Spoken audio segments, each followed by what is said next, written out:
Hello, everyone. Welcome back to Easy Does It, a podcast created specifically for the amazing members of the MJ team.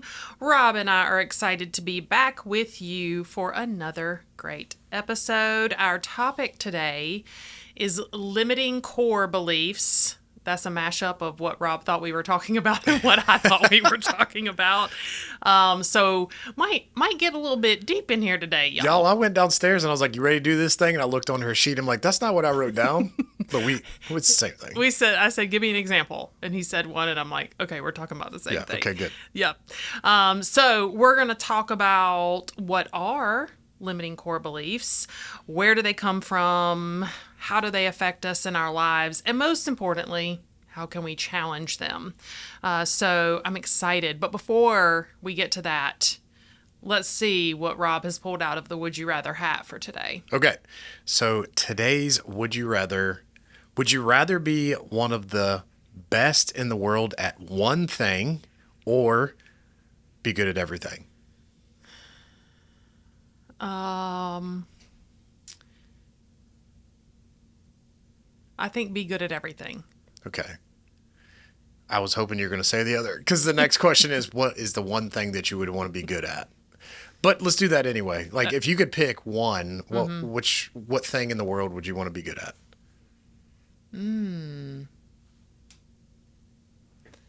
I don't know. That's really hard. Like, in what aspect? It could be anything.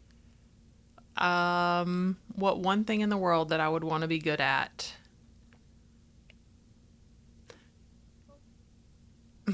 I really have no idea what to say. Singing. Y'all need to see her face right now. She's like, I don't know. There's so many choices. Like, just for my own pleasure, I want this to, I would say something like singing. Like, I would want to be really great at that because I like doing it. Yeah, but you've been doing that all morning. I have. Yeah. I have. Did it on the last podcast. Not really sure where that came from, but I'm not really great at it, but I like to do it. So it's kind of like I wish I had a little bit more there in that area. But I'm sure there are better things I could choose than singing. Yeah. See, I feel like when people are, I know this one's like be good at everything. And it says be the best at one thing or just be good at everything. I think almost good is like you're very, very generally rounded. Yeah. And there's not many things that you're bad at because obviously you're good at everything. But I almost feel like that's not as, like that doesn't catch the eye and it doesn't feel as good as if you're just like good at just like great at one. Yes. So I feel like I would want to be great at one thing because I think those are the types of people that really push the needle forward. Like, you know, you can really change. Like if you're really good at, I don't know, like you're good at science, like genetics, like you could cure cancer, you know, that you're really great at this. You're a genius at it. Or you think of like Beethoven tickling the keys, tickling the ivory, as they say, you know, like he was amazing at that. But if you're just good at everything, what is the saying? Jack of all trades, master of none, like that. So I feel like I would want to be great at one thing, but I didn't actually think about ahead of time what I want to be great at. What the one thing would be, but you asked me. I put you on the spot. I'm putting myself on the spot. I think it would be, I feel like I'm okay at sports, but I would want to be great at sports, like a sport, and then be able to be a professional at something like that. I think that'd be a lot of fun. Yeah, like a Michael Jordan type, like a once in a lifetime talent. Yeah. Oh, yeah. Kobe. Yeah. Like he put in a lot of the work, but he had the talent too. I think he said, if I'm not mistaken, it was him. He said that he didn't have exceptionally large hands. So he had to really work at his hand strength, his finger strength, so he could palm and grip the ball. So he had to work at that. But he did a lot of hard work, but he had obvious talent in that too. Right. I think it would be, I would want to be good at one. Yeah. Have you changed your answer? No. Still good? You want to be good at a lot of things? Okay. I don't know. Now I feel like my answer might be wrong. There ain't no wrong answers. Would you rather, homie? Okay, well, I'll be good at a lot of stuff, and you be great at one. You could just be good at singing. That's right. Shabuzi. I don't remember what that song was. Can you? I'm not doing it again. Hey, if you guys want to listen to her singing skills, maybe 8 minutes into the That's last right. episode. It's just one line. Don't get your hopes up. All right. So today we have for you some information or learning, education, reflection on this idea of core beliefs, or in the case I think we might be talking about today, if we're actually talking about the same thing. We shall see. Is limiting core beliefs. And so, could I start off with a definition? Please do. Okay, so what I wrote was core beliefs are a person's most central ideas about themselves, others, and the world. What do you have to add? That is not what I wrote down. We are not. I'm just kidding. Is it okay if I start with a thought? Sure. Okay. So I really like this. It says, imagine if you woke up tomorrow and nothing held you back. No fears, no doubts, no insecurities. What could you achieve if you broke free from the invisible walls that you built around yourself? The limiting belief side, I think it's not really like, I don't know. I think there's topics that we've talked about in the past that like really grab attention. And then this one, it's like, maybe more of a question mark for people. How often do you think about that stuff on any given day? But I think if you're aware of what they are, then you realize they literally guide every decision, every step, every choice that you make throughout the day. And I was talking to somebody this morning, and I was describing, like, if you want to change your future, if you want to change and move towards some goals that you have for yourself, a lot of times there's things that you have to change about yourself in order to get a different result. If you practice the same patterns every single day, same decisions, same thought pattern, you will get the same results. So thinking about waking up tomorrow and not have any fears or doubts that whatever you set out to achieve, you can. And I think even the first one, like no fear. Imagine what it would look like if everything you accomplished, you weren't scared of what the repercussion would be. And it's like, I'm gonna try a singing career. I'm gonna try to do this. Mm-hmm. Kids, I feel like a lot of times live without a lot of fear, and they do stuff. Like Jack, I come home, this fool is a psycho right now. I come in and he's like, "What's up, Dad?" And he comes running in, he jumps on me, and then he goes in there and throws himself on the floor, like somebody knocked him down. I'm like, Jack, you are gonna get hurt. He does it all the time, Meredith. I can't get him to stop. But I just watch him over and over again, and then he'll kind of get hurt, and then he'll do it again. Mm-hmm. And I'm like, you just wait. Like, he runs down the stairs in his socks. I'm like, stop. You're going to fall down the stairs. And then the other day, he purposefully slips down the stairs, and I thought he fell, so I come running around the corner, and it's him running back up to the top to do it again. And I'm like, I'm done with you. I really don't want to take you to the hospital for a broken arm, but I mean, thinking about what your life would be like if you didn't have any fears or insecurities about yourself, that would be a completely different world, Yeah, it is interesting, the idea about kids and how they, because if you think, you ask somebody, what do they want to be when they grow up, when they're, whatever age, 6, 7, 8, it's limitless. Because they haven't had any life experiences, or they haven't developed any of these beliefs that tell them that that's not possible. Mm-hmm. So who do you want to be when I want to be a basketball player. I want to be a baseball player. I'm going to be like Michael Jordan. And dream big, baby. That's what go ahead. Yeah. But it is funny how, like, I know that I'm not going to be the next, despite it. Shabuzi. I was going to say Mariah Carey. Shabuzi.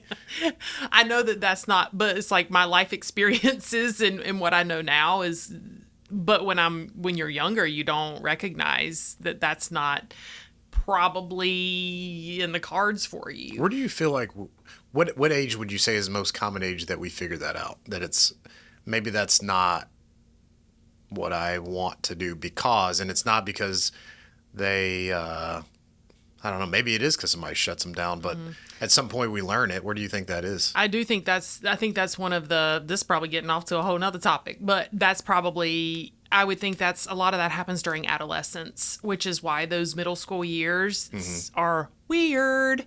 The kids don't know, they start becoming so much more aware of other people's perceptions, other people, they start validating other people's thoughts about them more frequently. It's super important to fit in.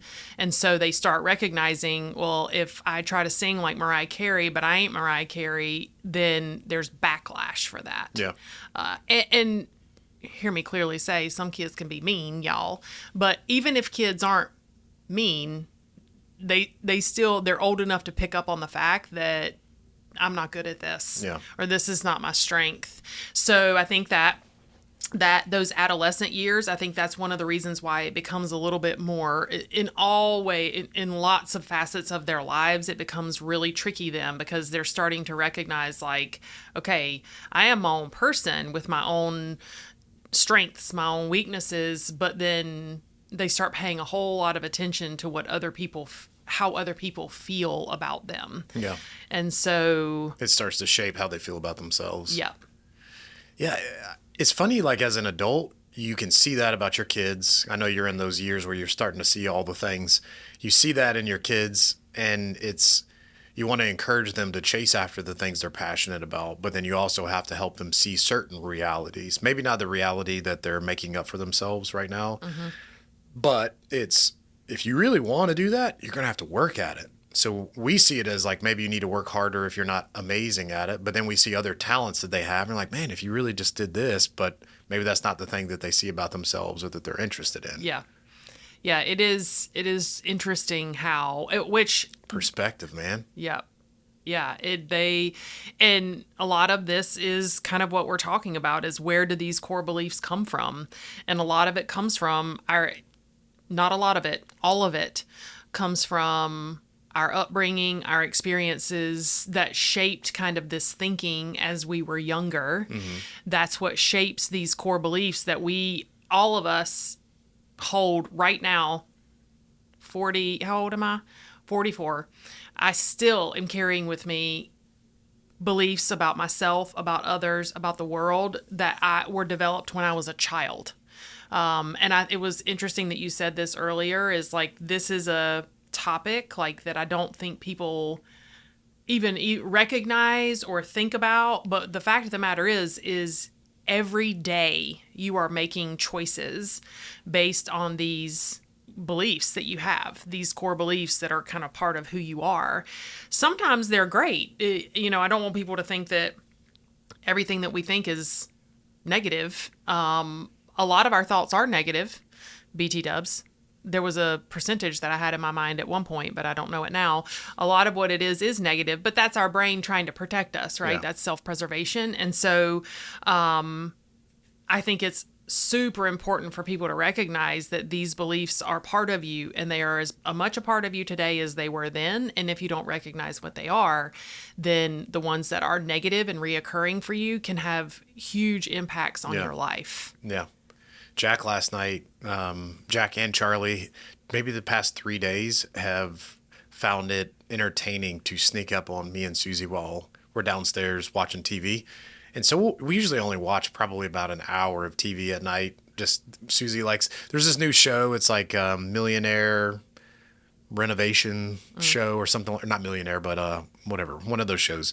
So you like watch them buy the house and then renovate it. And so we were sitting there watching it, and then they go get the bunny from upstairs, Snuggy, Sniffy, brings them down, throws it on one of their backs while they're on their belly, and they like to creep across the floor. So like all three of them are trying to like slowly like get close to us. So Charlie and Jack, I told y'all maybe an episode or two ago we were stalking some of the golfers, right? And so they just think it's funny to sneak everywhere now. And so Charlie's kind of got it where she realizes she moves everything really slow, that she can get a lot farther. And she's surprised me how far across the floor she's gotten, and I haven't seen her. But now on my wits all the time, I'm always looking around because I know they're trying to come for me. And it's just funny seeing the bunny on her back, like not even moving. He's just looking at us too.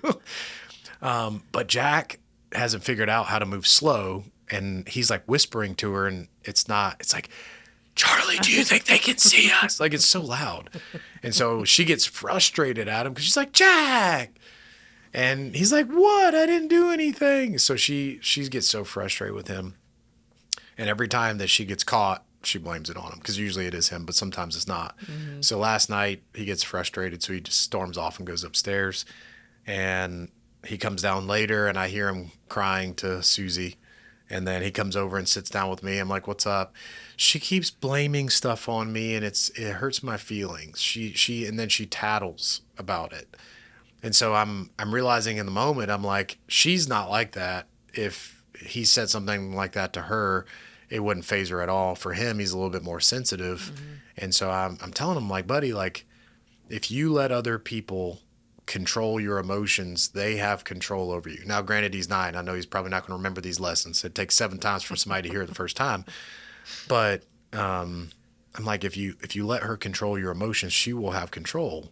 So I said, if she says something like that and upsets you, it's okay to like have a conversation with her and say like, what you said hurt my feelings.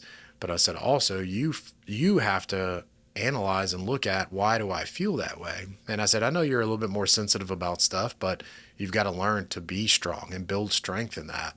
And that just takes time. It's okay to be upset, but you have to work through, is there a different emotion I can choose here in this moment?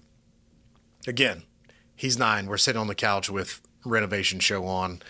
But I realized that, I wrote it down as you were saying that, like Jack's at the age that he's developing his limiting beliefs right now. Sure. And obviously he's not processing that, oh, I'm developing a belief. I can see it. And that's the perspective of parents. Mm-hmm. It's like, I'm trying to teach you lessons. But if we ignore those lessons and I just tell him to toughen up and move on, I'm teaching him something. If I have this conversation, I'm also teaching him something. So yeah, because if every time something like that happens and you say, toughen up, Jack, then what belief do you think that builds? Toughen up. If you hear that over and over again, toughen up, toughen up. I'm weak. Yep. I'm not strong enough. All the things that we we tell ourselves, including myself. Yeah. At this age, yeah. Yep. And I don't believe that. We trying the best we can. My parents did the best. Good enough parenting. That's right. Good enough parenting. Yeah. We, the thing about it is the beliefs are going to be developed one way or the other, because I am not the only person ever around my children. Yep. They're around their peers. They're around teachers. They're around other adults. So there's other influences on our children's lives. The beliefs are going to be there regardless. And so, and I'm not saying that we can't ever say to our children, toughen up. Yeah. I'm not saying that. Myself included. I say that, okay, buck up, little camper. Let's go. Mm-hmm. You didn't sleep good last night. We're still going to school today. Yeah. You got this.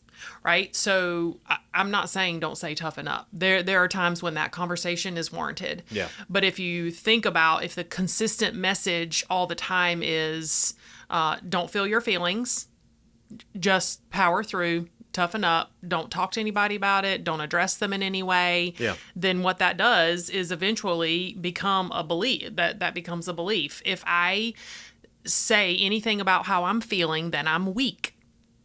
And that is exactly what we're talking about today, is these beliefs that we have that we carry through. We've talked about this on here before when we talked about vulnerability and armor, that being weak that's the number one, I don't know what the right word is, I guess, core belief, like the thing that the most shame that men feel something around is weakness. Mm-hmm. And I think even if your parents didn't really do that, I think that's just kind of almost like a societal thing, where, you kind of pick up on that belief system from just the people around you. I wrote some of them down. We've just talked about this one, which that one really wasn't even on my list. So look at us just coming up with new research based on us. So some common examples of core beliefs. I'm unlovable. I'm stupid. I'm not good enough. I'm ugly. I'm worthless. I'm a bad person. I'm weird. I'm undeserving. And I don't know that that's not an all-inclusive list. I'm sure that there are others. But one thing that I read that I thought was interesting, which you can kind of look at all of those and put them under 3 big categories. And those were helplessness, unlovability, and worthlessness. So I think what she was saying when I was reading this research was that most of those beliefs that that I just listed, unlovable, stupid, boring, not good enough, ugly, all of those kind of fall within these three categories: helplessness, unlovability, and worthlessness. Yeah. Those are some big umbrellas. I mean, I'm not good enough, that comes up, and I feel like that's a number one limiting belief that people have of themselves. And I mean, no matter what emotions we have, that something happens to me and I get angry, or I just immediately get sad, or I feel like I want to give up. Those emotions derive from those lessons that we learned. And then this is the most common pattern that pops up for us. I know Tony Robbins often talks about people are patterns. Like we not only we have our own internal patterns, but then you can also start noticing patterns within people. Like the same type of person is coming up. Two different people have similar patterns. So if we can learn that my pattern of behavior is when a challenge presents itself, I get angry. Well, I need to ask myself, what about this makes me angry? Is this the only emotion that I'm feeling? Because it could be anger, and then there's uncertainty with it, Fear. or I'm scared, I'm sad. Like there could be multiple emotions. And then, you can also ask yourself, is this the only emotion that I could feel? Are there any others that I can feel about this? Almost on the other side, like if I get angry about something, can there be something about this that I can actually be grateful for? There's the other side of this, You get presented with, for all our techs out there, you get presented with just a fantastic job that you're so pumped about, that has a small crawl space. You've seen the pictures. Don't have all the information you need, and I don't know. There could be fill in the blank, all the negatives that can go along with something that is not favorable. But then on the other side is, well, what things are good about this? What can be good? Because there's always lessons to be learned on every job. There's always good that can be found if you choose to see it. It's there. That's the one beautiful part, is there's always good, but I have to have the vision to see it, and it takes more effort. I was talking to the installers today about this was worth the price of admission of what we talked about today. And I said, guys, if you're ever unsure if you're on the right path, if you're meeting resistance, life wants to know how bad you want it. So if you're meeting resistance, you're probably on the right path. So if I need to have a hard conversation with somebody or with myself, or I need to analyze, like, this isn't the best emotion I need to be feeling right now, I know that I probably shouldn't do this. Well, I probably should spend time figuring out why I feel this way, because that resistance is growth. It creates growth. And so, all of these things, helplessness, worthlessness, all that stuff, I feel this way and I don't know why. Should I fix it? Well, I probably should look at it. It's hard to do that. Well, then that means you probably should. It just takes the effort. Imagine the person that you become on the other side of that. Yeah, it's because I think when you say things like if you're not meeting resistance, or if there's not resistance, then you might not be on the right path. I think a lot of people imagine that resistance as an outside force. It's like a circumstance or a person or a situation. It's the outside pushing on them. That's the resistance they're talking about. The resistance is not always on the outside. This resistance that we're talking about today is your own resistance to your own growth, to your own overcoming those obstacles. Yeah. And sometimes I think people are looking for that outside resistance on their path, when a lot of times they haven't even recognized the internal resistance because of these beliefs that they might have. I think that's a lot of where it starts, is starting to work on. I think the outside resistance becomes more manageable when you've started to navigate the internal resistance. Oh, yeah. Which is kind of what we're talking about here. Like what you're saying about is like challenging those thoughts. That's what I wrote down as one of the first things. The first thing you got to do is you got to figure out, what is this core belief that I have? And that's hard to do. I don't feel like, and I've shared this on here before, I don't feel like I kind of got down to the nitty gritty of what was driving my perfectionism until I got here. And I've been here for 7 years. So, and like, this didn't happen just like when I first got here. So, I mean, we're Took a talking, minute. yeah, I mean, we're talking about if I'm in my 40s, that means I'm just now recognizing that. And so I don't think that that's as easy as maybe sometimes people think it is or wish it was. Do you feel like you had the tools to recognize that before? Was it that you got the tools, or was it, like we as we get older, it's like sometimes we're not ready to hear it. That could be a piece of it, but was it a tool that you came across that showed that to you? I don't feel like I had the tools nor the support Yeah. that I have received here to focus on myself. I think it was a lot prior to being here and prior to really just embracing the fact that I needed to work on myself. Prior to that, it was a lot of hamster wheel life. Mm-hmm. It was a lot of just, do what you do, be good at what you do, be perfect at what you do. And that gets you a long way. Yeah. It really does. I mean, people take notice when you do things right and you're on top of things and they can come to you and you'll fix it for them. So that got me a long way.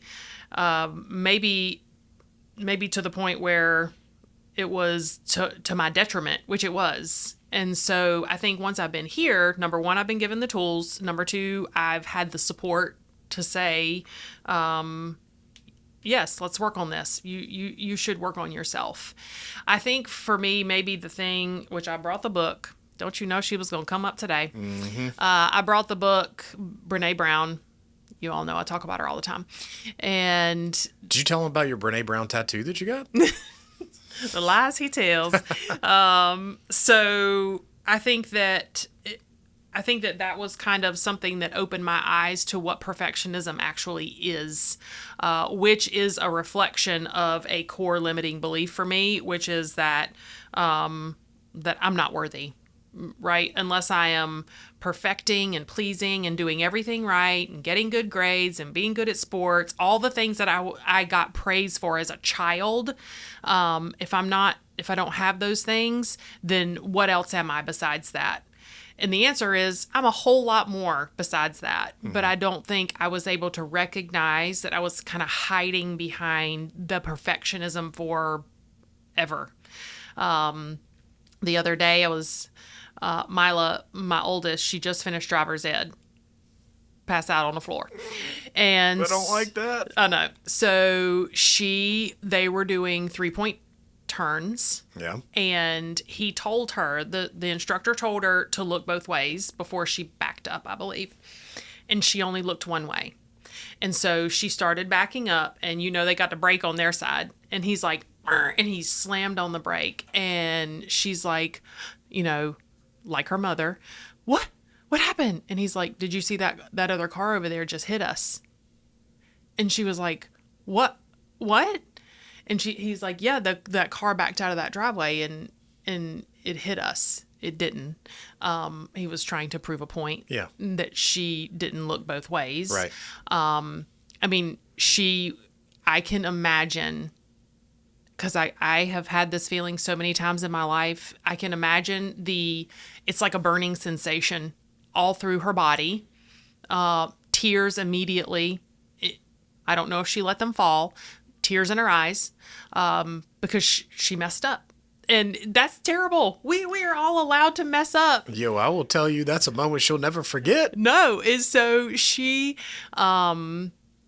we're allowed to make mistakes, but that is 100% how I would have reacted, even to this day, in that situation. And so we were talking about it at home because she's like, I'm not doing this again. One mistake. She made one mistake. She's actually pretty good at driving now.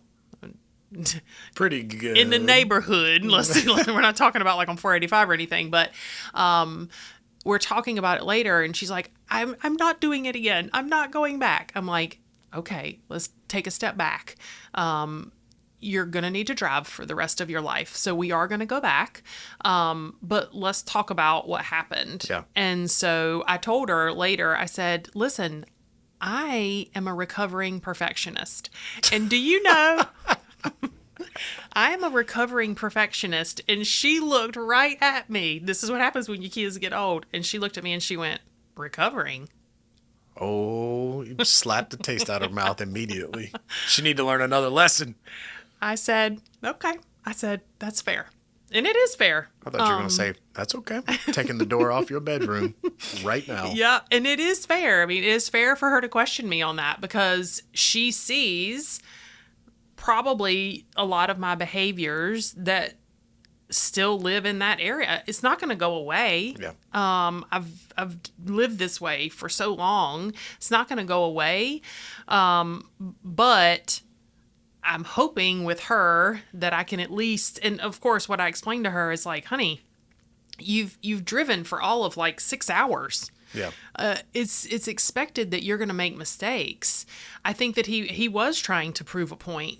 He did want to make it a point so that you knew this, that you want to make sure you're looking before you back up or Right. whatever. I said, but you are going to make mistakes. That's going to happen. But it's just, I hate that it took me as long as it did to kind of get to the place where I even realized that because if you asked me 10 years ago if I felt like I was worthy, I would have been like, of course I am. Yeah. Not really realizing that all of these things that I do are trying to prove my worth. And it's just crazy that was there the whole time and I never recognized it. It is interesting. The things that we push back on the most or that we're so sure of sometimes are the things that we're not ready to hear or accept in the moment. Because even, of course I am.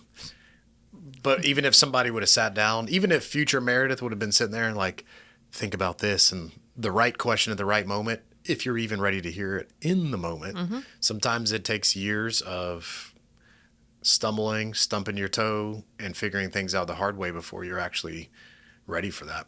I actually wrote down a couple of things because I was thinking, I'm like, what does this actually look like? Because some of these statements we're making, I'm not good enough, I'm not worthy, Yep. so on and so forth. So, some of them are even hard to reason because it's like, I don't really think that thought, but it shows up in other ways. And so I think these are a couple of common things that you hear that it's like, oh, that is me. I know the procrastination squad over here. I like to put things off. Sometimes we have self-sabotage. We don't recognize that our behaviors and practices are sabotaging success for us. So if you ever feel like I can never get ahead, and then you find that some of the things you do, like let's say I was talking to some of the techs yesterday, and I'm like, one of the guys was asking about setting the agenda. You know, you're with your customer and you tell them, hey, this is what's going to be happening today. And he said, he was like, do you guys use the card and like show the customer? Because he's like, I feel like it just feels odd. And so we were talking about like the value of, the visual side of seeing it, how people learn that way, and you're telling them. And I said, you can alter it and you change it. But one of the guys says it feels weird. And I said, well, it may feel weird to you, but if it wasn't weird to you, then you would do it, right? And he goes, yeah. And I said, so if you're like, I don't think this is going to work, and then you just do it anyway, and you don't really give good college boy try, it sounds weird to you, and so you make it weird for the customer, and then they look at you and they're like, this is weird. So then you come back and say, Rob, I told you it doesn't work. And I'm like, well, that's self-sabotage. You sabotaged it. Right. If you believed in it, you would give it 100%. So sabotaging, staying in your comfort zone. I'm not going outside my bubble. This is what's comfortable to me. There could be a limiting belief there. Feelings of inadequacy. We kind of talked about that. Fear of failure. Are you scared of failing? Are there certain things you're like, I'm not trying that because I know I'm going to fail and I'm scared of what's going to happen? Well, on the other side of failure is growth. It's the best teacher. Imposter syndrome. That's a big one. Repeated stagnation, lack of growth. It feels comfortable to not change, but you're also not growing. And so these are just like areas that I saw as I was doing research, and I'm like, well, number one that I gave you guys is my big one, which is procrastination. And so I wrote some goals. I know last episode we were talking about goals, and I wrote this down because I realized you can't just change the pattern of behavior. You have to change the person. And so I wrote down, this year I will be Mr. Do It Now. And I have said that to myself at least 100 times just in, what is it? We're 18 days in, whatever it is, whatever date it is. And I have been surprised at how many things I've done ahead of time. I'm like, "Ugh, I don't want to do that. I'm doing it right now. I'm going to do it right now." Yeah, it's And- almost like it's almost like a mantra Yes. that negates the previous belief or thought system that you have used for so long. It's like, if I say this enough times, then it'll eventually start to replace, maybe. Yep. The mantra will start to replace the thought you were having before. My old mantra. I'll do it later. Now I'm going to do it now. I'm going to do it now. And I'm surprised. It's no different than James Clear in Atomic Habits. I'm not going to run a marathon. I'm a runner, and so I'm doing it now. I'm doing it now. I'm doing it now, and I'm shocked. I'm like, dang, that didn't take as long as I thought. And so it's reinforcing the behavior of, oh, if I just do it now, my list of stuff that I get done in a day is way bigger, and I'm shocked. So it actually it's changed a lot for me, and maybe I just stumbled across it by happenstance, just trying to be cool. Like, I'm going to be Mr. Do It Now. And so that's changed something for me. And I don't know necessarily what procrastination, maybe that's a question I can ask you. Like, what limiting belief do you think is behind procrastination? If I go back to the big ones that she talks about, I think it could be either helplessness, like, because that's kind of related to personal competence. Yeah. Like, I'm capable of doing it. That's also related to, like, vulnerability. If I do it and I try it, will it be worthy enough? Will it be good enough? Yeah. So I think it could be helplessness. I can't do this. Like, I'm not smart enough. I don't have the tool, whatever. And then I think the other one could go back to the worthiness. A lot of times the reason why we're avoiding something is because we're already afraid of what the end goal is going to be. People are not going to like it. They're going to say this about it. It's not going to be good enough. So I think it could go back to either one of those things, maybe. Yeah. I was telling the install group this morning that I was giving them a 2025, cheat codes for 2025. I came across a video on Instagram, and the guy was offering a couple of things. And the last thing that he said was focus on the plan, not your emotions or your feelings. And what I derived from that was that most of the decisions, actually Mel Robbins says 95% of the decisions we make every single day is based on emotion. And if we go back to his number one rule for the cheat code to life, the hacks for 2025 was focus on 1 to 2 goals for the year. This is what I'm going to do this year. And imagine what your life would look like if you're like, I'm just focusing on not procrastinating. Like, I'm going to be Mr. Do It Now this whole year. Imagine all the stuff you would get done and what would change. But what I told him was, you have a devil on one shoulder and you got an angel on the other, the old classic Looney Tunes cartoon. And in the moment, I don't feel like it. And me saying I'll do this later, which is basically saying no, gives me comfort in the moment. It feels better to not do anything. And I know you and I have talked about this before in the past. I know that usually if I have to do it in the moment and time is pressed, a lot of times what I come up with is better than what I would have come up with if I would have planned it the whole time. So I reinforce bad behavior. But if I'm meeting resistance in the moment and I'm like, I don't know if this is the right path, I probably should do it. So the resistance that I'm feeling right now, I'm going to do it right now. It's uncomfortable in the moment, but it's the action, the behavior that I know I need to take. And so the emotions lie. The society we are right now, just follow your emotions. Your feelings don't lie. Do what feels good. And I'm like, that just takes me back to Percy Jackson, the Lightning Thief, that movie. Have you ever seen that?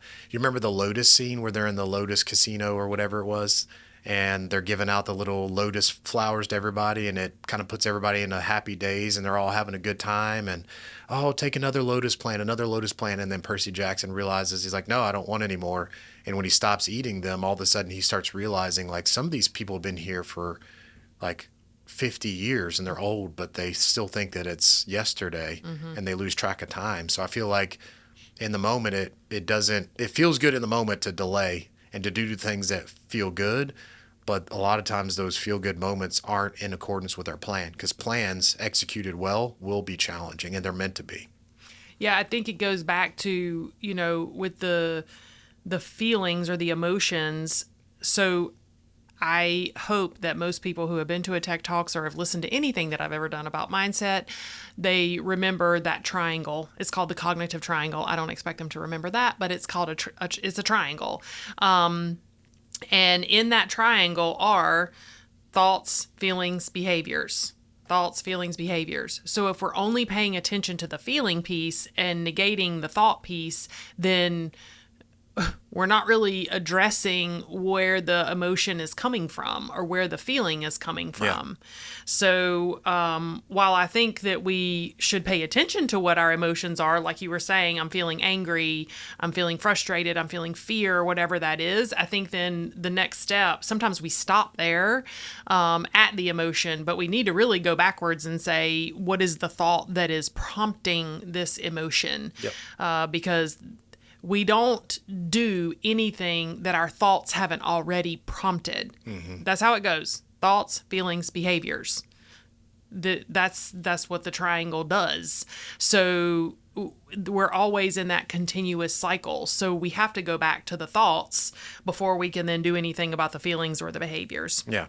I had to, because I thought the same thing that you did is like sometimes when we say these things, like I'm not worthy, whatever, it's hard to... What does that look like in the day-to-day? So there are a couple other ones. These are kind of like if you have some of these core beliefs, these might be some not day-to-day, but personal problems that you might run into. One of them is difficulty trusting others. So if you find it difficult to trust others, then likely that's coming from somewhere. More than likely, one of these core beliefs we're talking about. Feelings of inadequacy in relationships. Excessively jealous, overly confrontational or aggressive, putting others' needs above one's own needs. Mm-hmm. So I think that those were like, okay, I can look at that list and I can say, do I find myself doing some of these things? Yeah. And if the answer is yes, because I don't know if there's, I won't speak for our listeners, but I don't know that there are many people who could be like, yeah, I don't ever have any of those problems. Well, you could just add whatever that one was to the bottom of that. I'm good. I don't have any problems. Not one single one. So like putting others' needs above one's own needs. Yep. I do that all the time. Yeah. So where does that come from? It could even be the opposite. I put my own needs above everyone else's. Yes. Consistently. Mm-hmm. Yeah. So I think it's important if you're trying to find where do these beliefs come from, maybe to start kind of looking at those. Where are those things showing up in your life so that then you know what you're trying to work on or what you're trying to look at. Because I do think it's hard on the day-to-day, do I think that I'm paying attention to or recognizing when my brain is being like, you're not worthy, you're not worthy? That's not the thought that I'm hearing. The thought that I'm hearing, and I don't even know if it's that. Like, it's so hard to break this down because I don't even know that I'm even aware of exactly what I'm thinking. Maybe it's the behaviors that I'm doing that show me I'm not taking any action.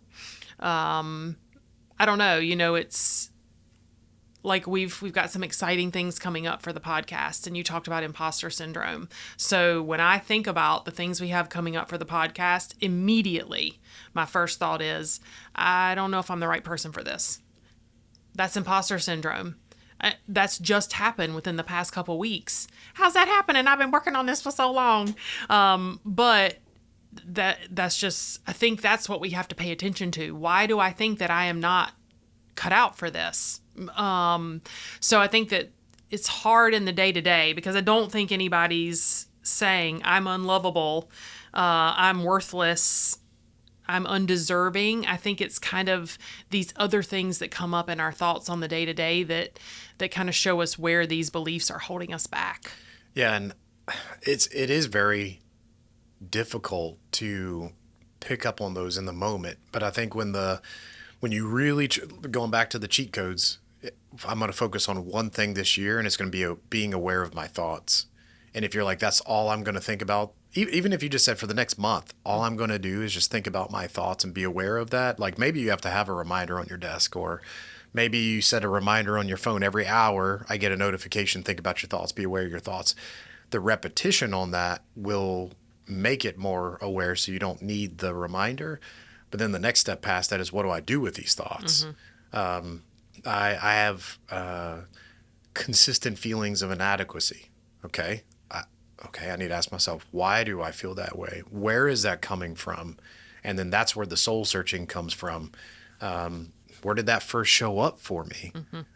You try to think back. There's exercises you can do thinking back to your earliest first thoughts, or maybe even your earliest memories with your family or whatever. And then it's like, I remember in my, an example is like, I remember in my house that, I was told to suck it up.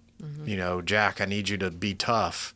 And okay, you have maybe there's more reactions, but one of two things: I can be tough all the time and be, angry and push people away. I am tough, but I have the underlying feeling of I'm not. And so I need to show it to everyone to prove it to myself. And then the other side of that is they tell me to toughen up. Well, that's just not who I am. And so then you have that feeling of I am weak, I'm not good enough. And so the feelings of inadequacy step in.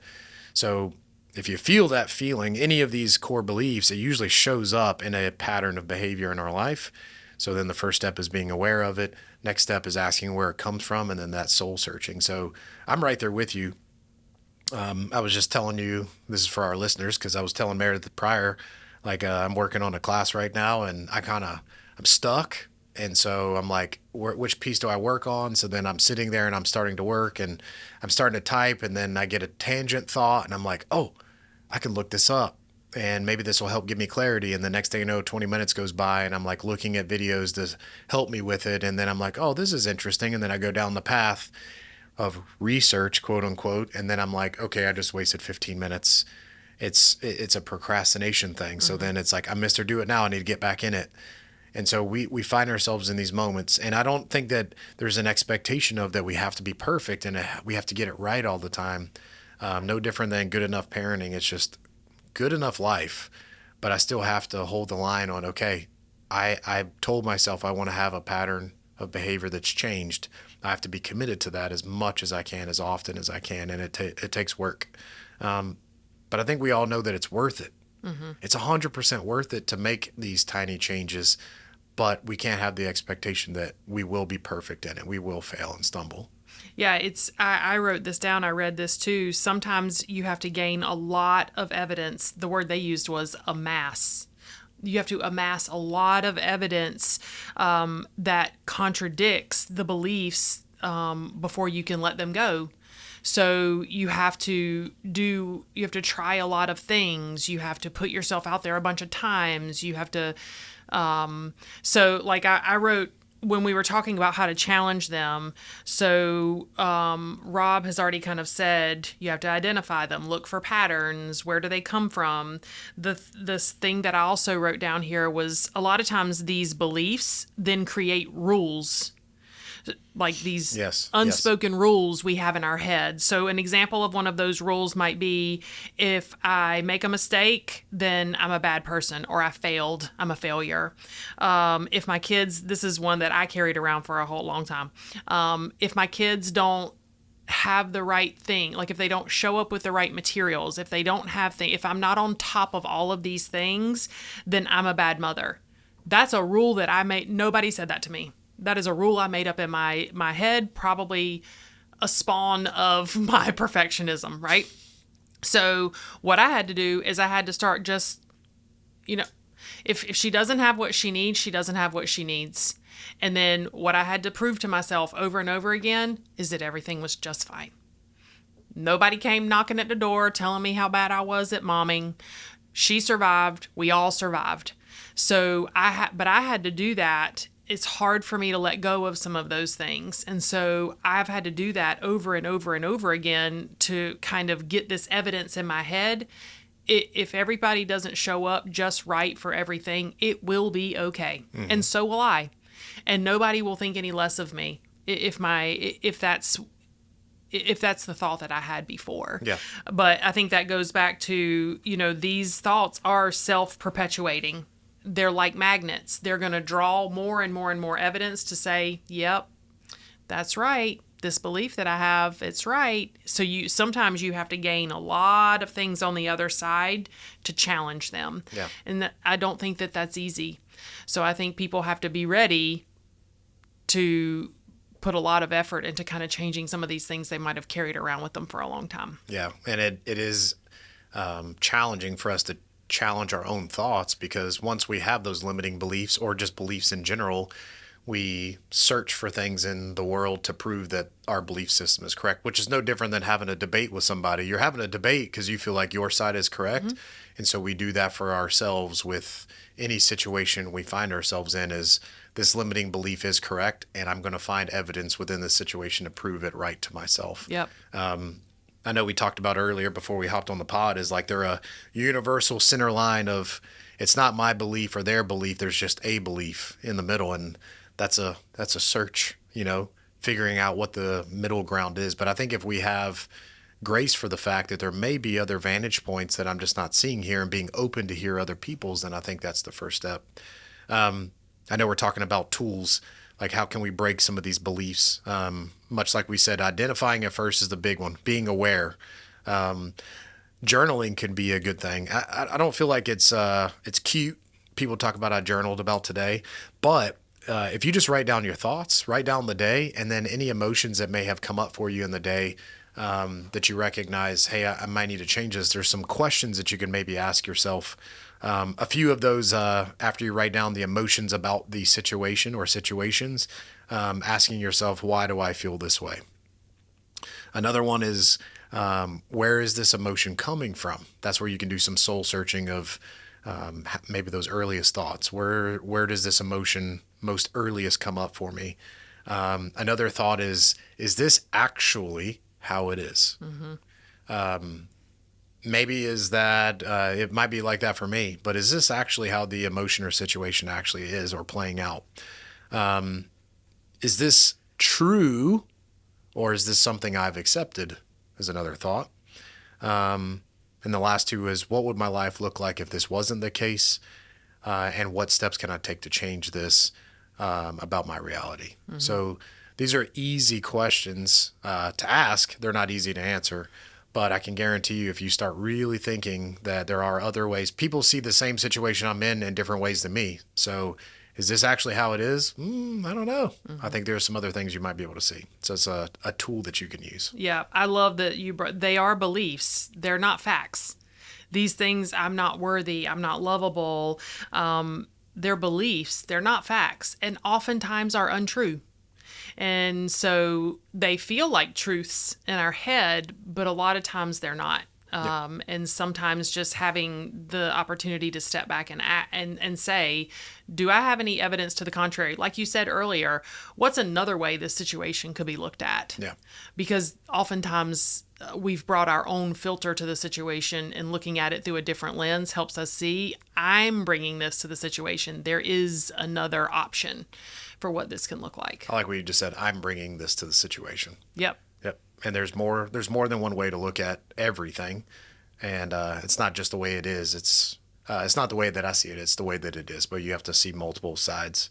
The only other thing that I can really think of that can help, and this actually helped me with a belief that I had about myself, which I've found is one of the most common beliefs that we have about ourselves, which is I'm not good enough. A lot of the behaviors that I had when I was younger, it's easier for me to talk about this now. It was not even 5 years ago. This wasn't easy for me to talk about because I didn't know it. Me and you both on the same path here. How can we reverse? It's the reversal technique. You reverse a limiting belief that you have about yourself. So once you find whatever that is, you do your soul searching, you come up with whatever your limiting belief is or beliefs, the reversal technique shines light in the other direction. So I'm not good enough turns into I'm constantly growing and improving. Or I'm not good enough. You can turn it into I am worthy. I'm worthy of love. I'm worthy of, a future that I can see for myself. Like we're all worthy if we believe that we are. So no different than the tech talking about this feels weird. It's weird for you. It's not weird for everybody else if you believe in it. So if you believe that you're worthy, then you will start to reinforce that with your patterns of behavior. Because it's just small micro steps forward towards better. It's not perfect. I'm just trying to be a little bit better today. You know, the whole 1%. If you can be 1% better every single day, imagine what it looks like at the end of the year. But I think in this quest of becoming better, how we can advance that at a more rapid pace is telling people, even if it's just one person, that accountability, surrounding yourself with people that are better, like they're living the life that you see, or they have admirable qualities. And you're like, man, if I could just have that, spend time with them. That stuff rubs off. No different than you keep negative people around you. You ain't going to grow. You probably going to get brought down. So surrounding yourself with those good people and that accountability piece is crucial. Yeah, I think it's just deciding that you're going to tap into it. I told y'all at the beginning this is deep. This is going way back. And I would imagine that there are some people who are listening to this that maybe have never stopped to think, what are those things that I believe about myself, about others, about the world? And this is the wake-up call. This is time. It's never too late. Take it from me. Middle-aged Mariah Carey wannabe. I still think you could do Shabuzi. Maybe. But I think that it's worth it. It does, despite the fact that we don't think about it every day, it's happening every day. So it's worth it. We were just looking at this before the podcast, and Howard Gutman and When Goliaths Clash. That's a book that we use here at Morris-Jenkins to teach us about conflict. But he says we become prisoners of our own perceptions. And that's not where we want you to be. That's not where we want to be. So take some steps today, even if it's just starting to pay attention to where these things kind of come up from you. There's a lot to be gained from digging in. Yeah. So I think it's time for a good old rapid fire recap. Oi.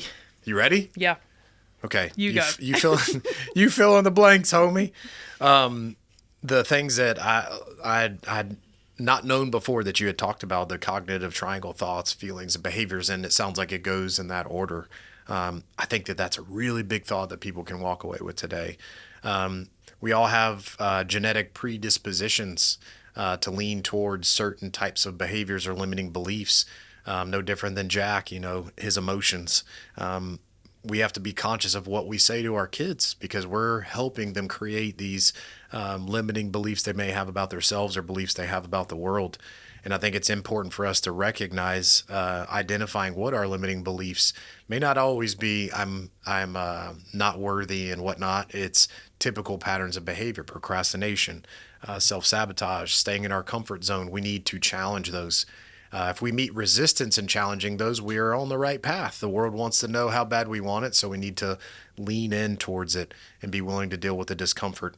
And then some of those big umbrellas we talked about today, helplessness, unlovability, worthlessness, generally capture most of the limiting beliefs that we have. So what are actions we can take? We can journal, tell someone. I need to have awareness and think about the things that are popping up for me, and maybe how can we reverse some of these things? Mm-hmm. I liked your idea of the mantra too. What did you call yourself? I'm Mr. Do It Now. Mr. Do It Now. Yeah, I think that's another good, easy thing that somebody could jump onto, is just to see what little phrase could I give myself that would be the opposite of this belief that I've been holding on to, or this action that I continue to participate in. So I think that's another easy one that somebody could use right away. Yeah. And if you can't remember it, you can do what Meredith did, get a Brene Brown tattoo. I've got a Mr. Do It Now tattoo. We can do it. You all know I wouldn't get a tattoo. How could I ever decide what I wanted? Something I'm going to have on my body for my whole life? Yeah. No. Why not? My high S self could never decide. Low D high S self could never decide, and that is way too permanent. I don't have a Brene Brown. Brene would appreciate it. She would appreciate it. I'd have to really think about what I would get. Hey, so we started today with an intro statement, and I've got an outro. Oh. Yes, first time. So this outro says, now imagine waking up every day knowing that nothing, no belief, no thought, no fear could hold you back from achieving your dreams. The key to unlocking that freedom is recognizing and dismantling the stories we tell ourselves. It's time to rewrite the narrative, challenge what you believe about yourself, and step into the version of you that is limitless. Ooh. Y'all can do it, man. Limitless. Limitless, imagine what that would be like. Yes. Rewrite the story. Let's go. I love it. No different than our first episode. Do something! Please do something. All right. We appreciate you guys listening in today. We will be back with you in 2 weeks. Please don't forget to follow the podcast on Spotify or Apple so you never miss an episode. We can't wait to be with you again for another great topic. Like I said, we've got some good things coming up. I can't wait. Until then, our friends, peace, love, and easy does it. I appreciate y'all.